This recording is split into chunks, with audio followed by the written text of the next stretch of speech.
What makes a person a tsadik? When do we know if someone is righteous? It's something that we use all the time. It's a term that we constantly talk about. But what does the Torah actually say about how we determine who is considered a tsadik, a righteous person? There's no parasha better than parashat Noah to start to address this and look at this, because Noah is called a tsadik twice in the parasha, with the very famous opening line, Ele toledot Noah, Noah ish tzadik, Tamim haya bedorotav. Noah was a tzaddik and Tamim in his generation, which meant that he was righteous and he was complete, he was whole in his righteousness. And later it says that he is called by God to come into the Teba, and he said, Otecha ra'iti tzadik lefanai bador hazeh. God says, it is you, Noah, who I have seen to be a tzaddik, a righteous person in this generation.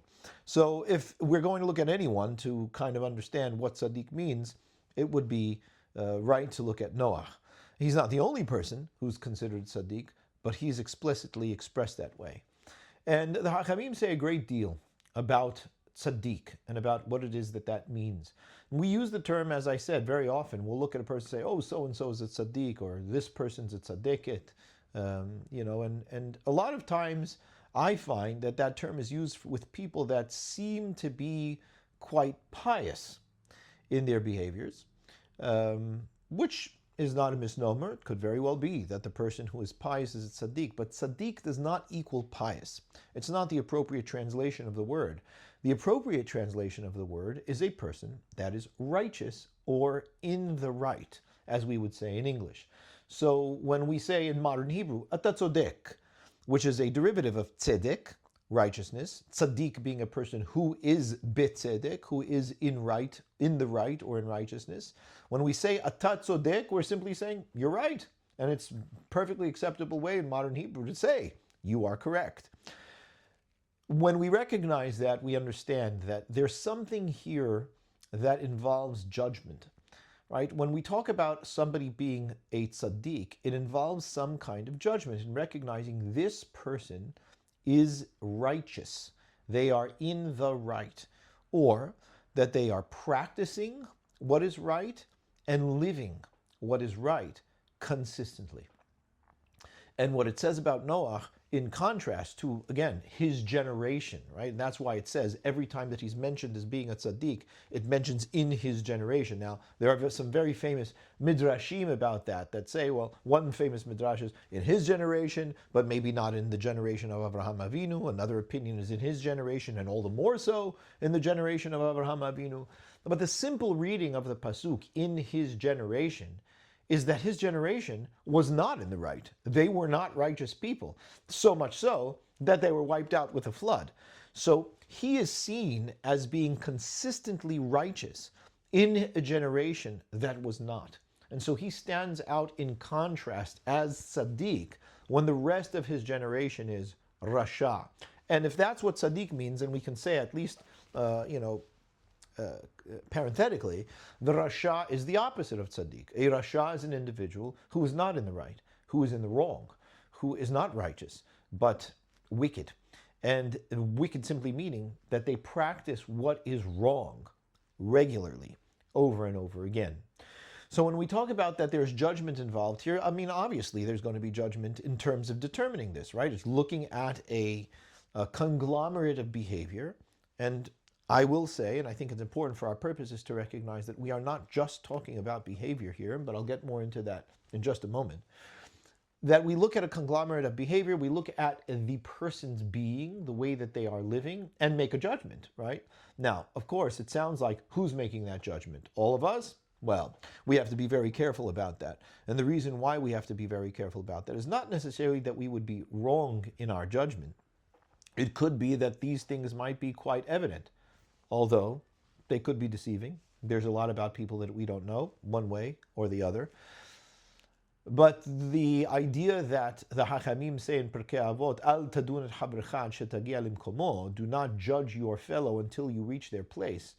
One way of understanding that is not that you're wrong, necessarily. I mean, you could be wrong, but not necessarily wrong, just because you're judging them not in their place. It's simply a question of whether you are appropriate to be judging them if you are not standing close to them, if you are not in relationship with them, if you do not have some kind of interconnection with them and a personal stake, maybe some skin in the game with them. But that's another thought. Back to the question of tsadik, if it's a question of determining, well, ultimately that determination belongs to God. He is the one that determines who is a tsadik and who is a rasha. And it's his determination ultimately that matters. And here it is God who is saying to Noah, I have determined you to be a tsadik before me in this generation. You are tsadik, you are whole and complete in your tzedek, in your righteousness. So what is this? Well, Harambam gives a very succinct, almost legal definition of what it is that we consider a tzadik to be. He does this in the 3rd chapter of Hilchot Teshuvah in the Mishneh Torah.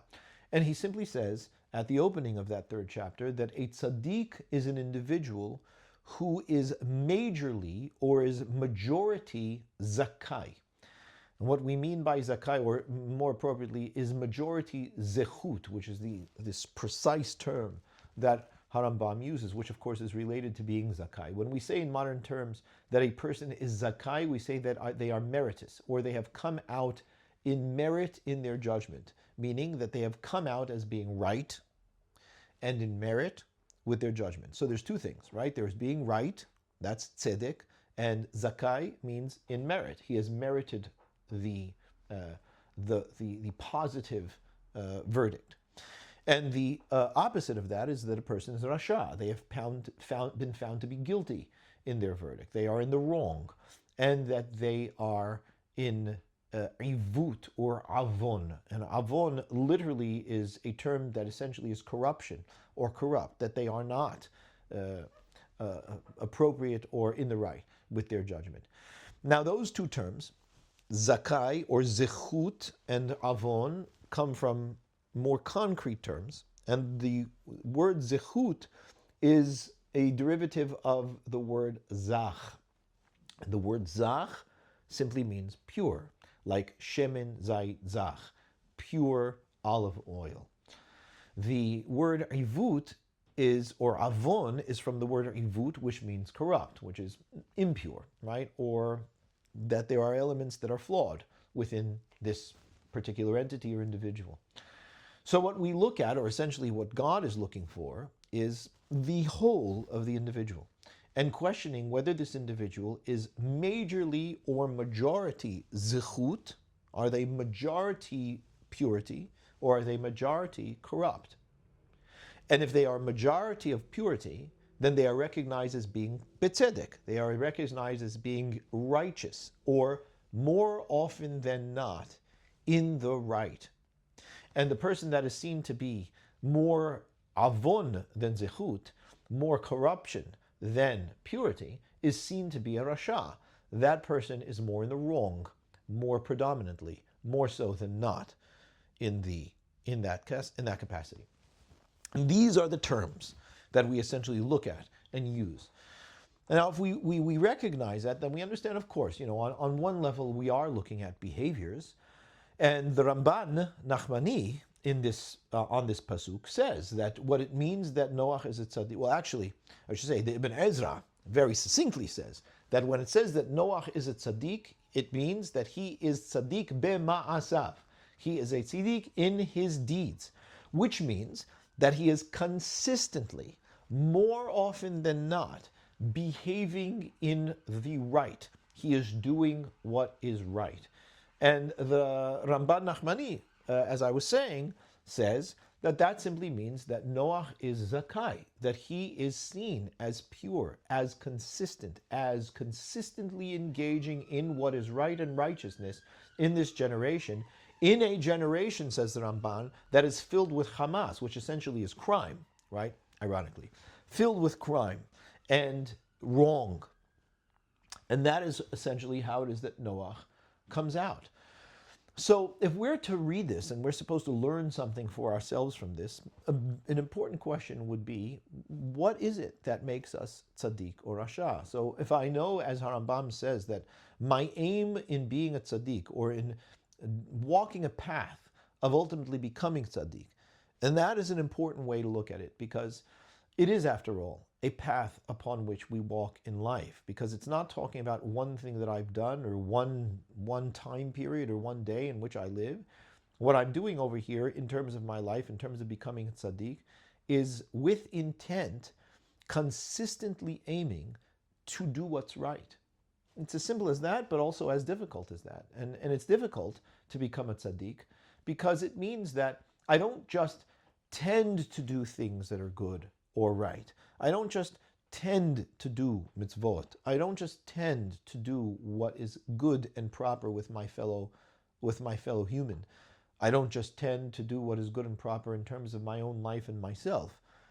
I do it with an aim. I do it because I'm driven to do it. I do it because I have made a choice to consistently approach, engage, and pursue that aim.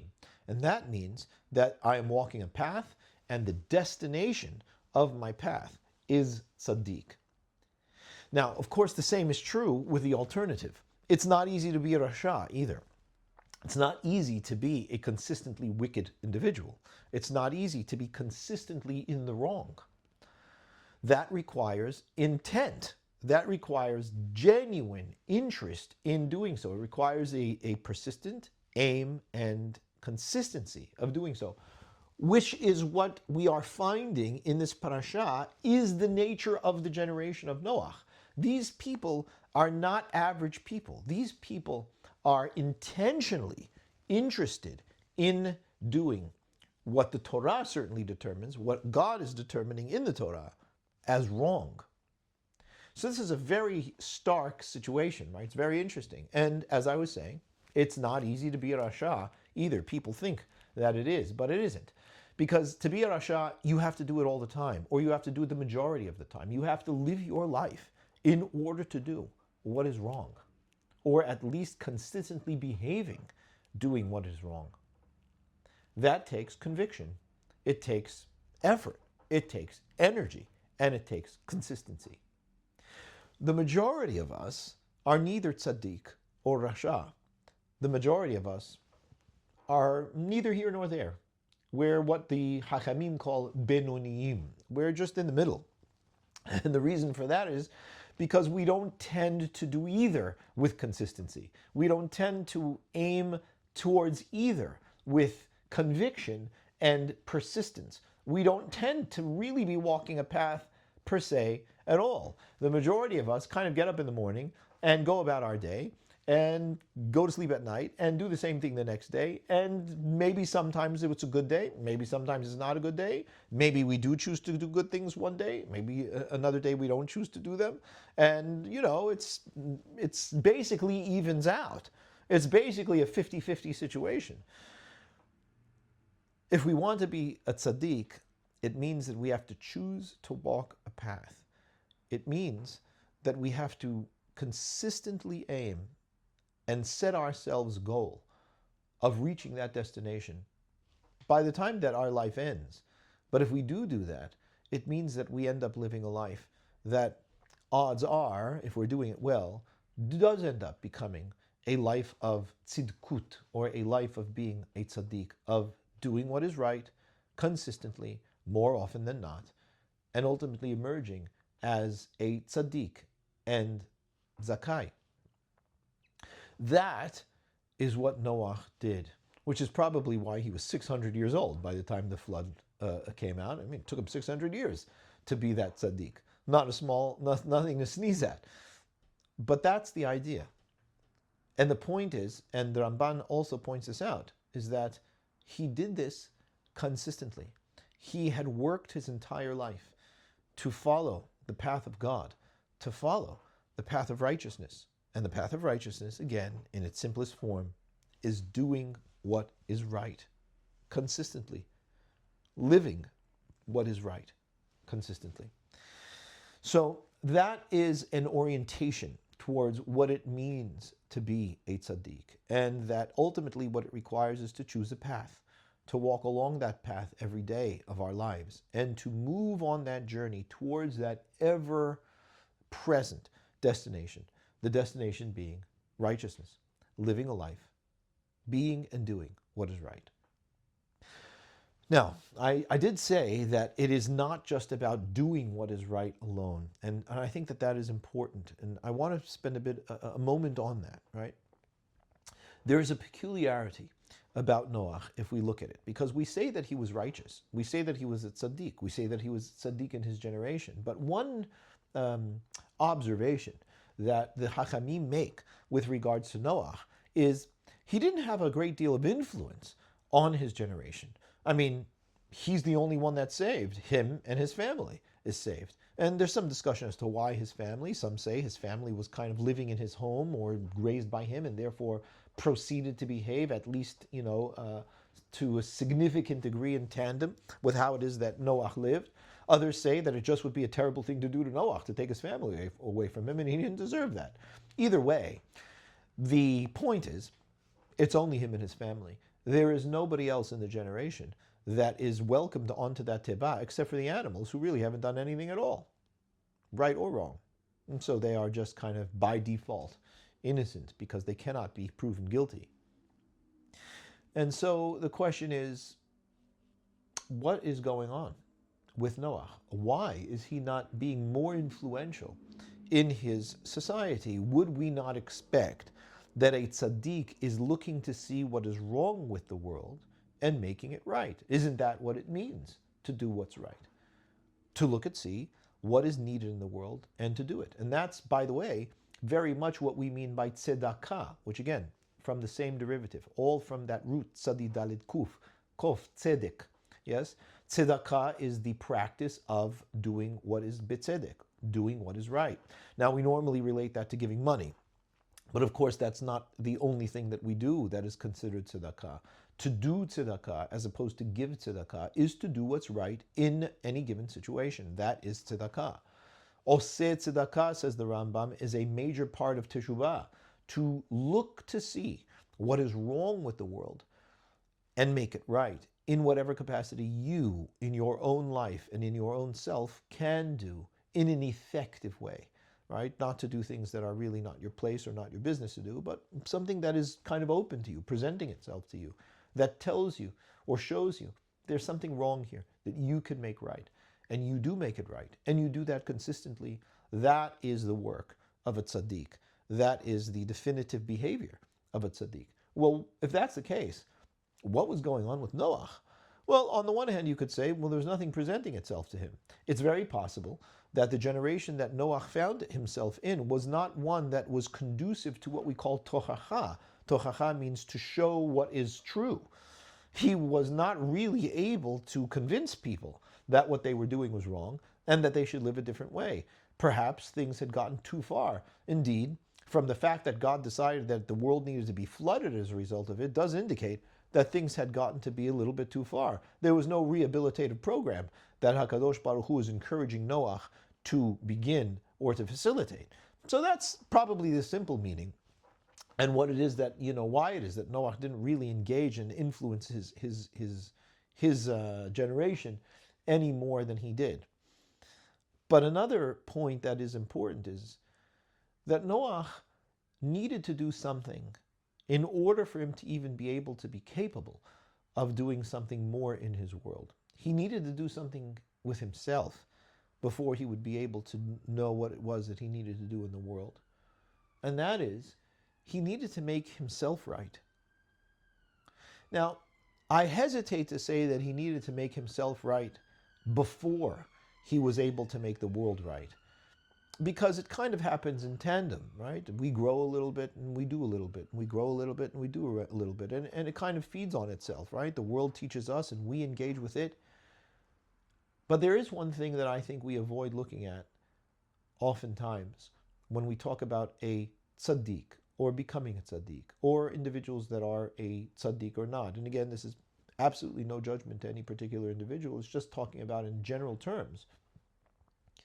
In order to be a tsadik, before or at least precursor to doing what is right in the world or with the world, we must look at what it means to do right with ourselves. What do I need to do in order to be able to be a better person in this world? One of the greatest contributions that we could make to the world is to be ourselves good people, as opposed to doing good for others. Now, some might say that works hand in hand. Good people do good for others. Well, sure they do. Yes, of course. But the deep essence of that is that a human being does not just do what is good. A person that is a tsadik is good. And there's a very big difference between doing good and being good. And the fact that Noah is introduced to us not just as a tsadik, but as tamim, tells us that Noah didn't just do what was good in the world. He was good. He himself, as a person, as a whole, was tamim. He was without blemish. He was consistent in his righteousness. He was consistently right, not only in his deeds, but in himself. And that is something that is pointed out by the Ibn Ezra.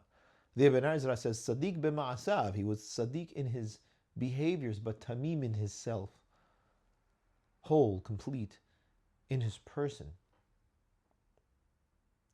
And we do oftentimes look at what is wrong with the world and talk about what is wrong with the world. And this is bad, and this is bad, and this is wrong, and this is wrong, and this is problematic, and that's problematic.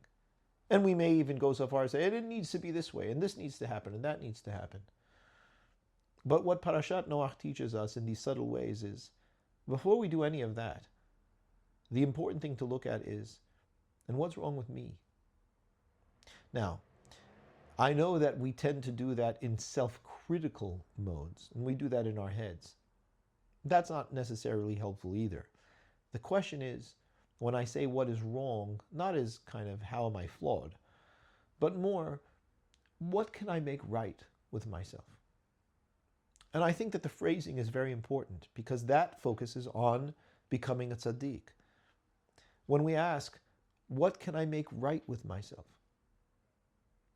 Before we ask, and I do say before we start to ask and look at and comment on what is wrong or what needs to be made right with the world, it's relatively easy to, forgive the word, pontificate on that. It's easier to do that than to say, what needs to be made right with me? Noah spent his life asking that question. Noah was brought into the Teva, was the bridge of humanity, saved because he consistently asked himself that question and answered the question with the behaviors of his life.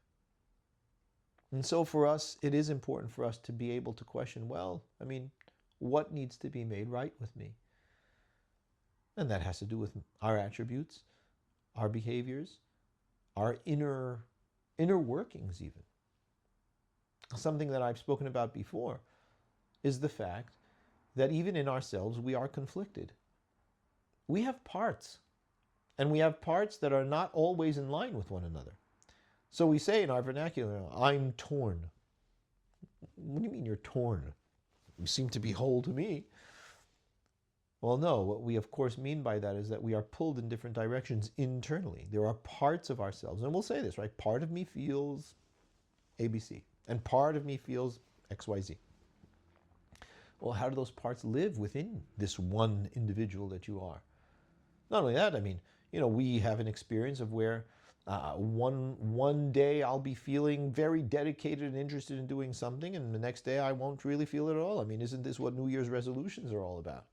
We feel tremendous conviction to be able to start our new diet or to start our exercise program or to journal or what have you, only to find that we are not as interested and convicted to doing so a week later, if things run well.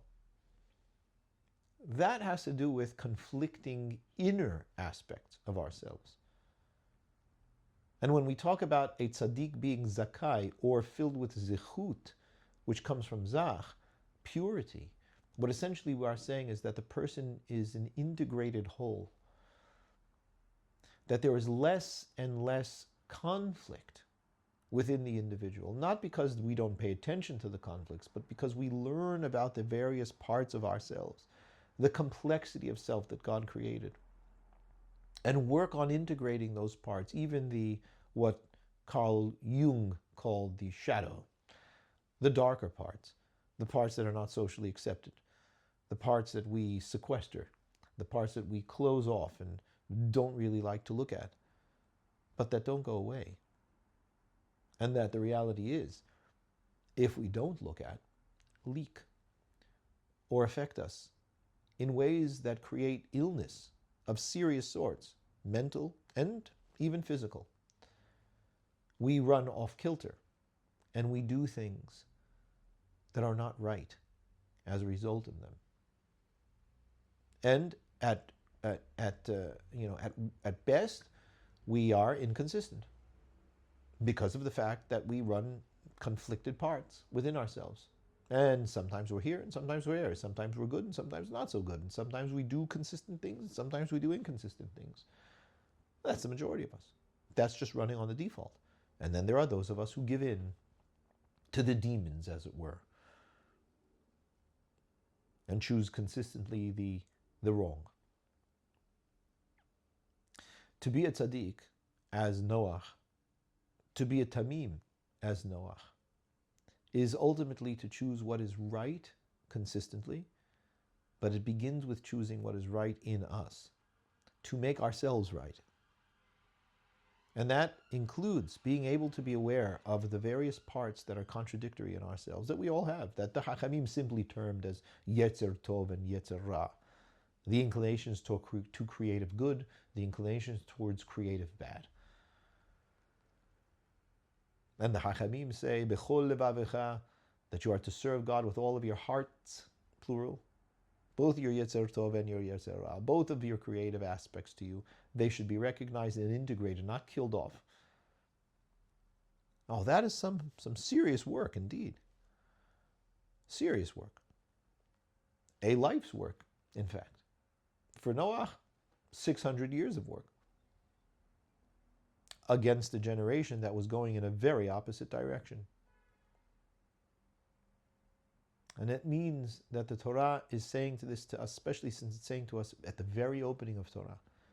This is fundamental to our humanity. Everything that comes after in Torah banks on the fact that we commit ourselves to being tzadikim, like Noach.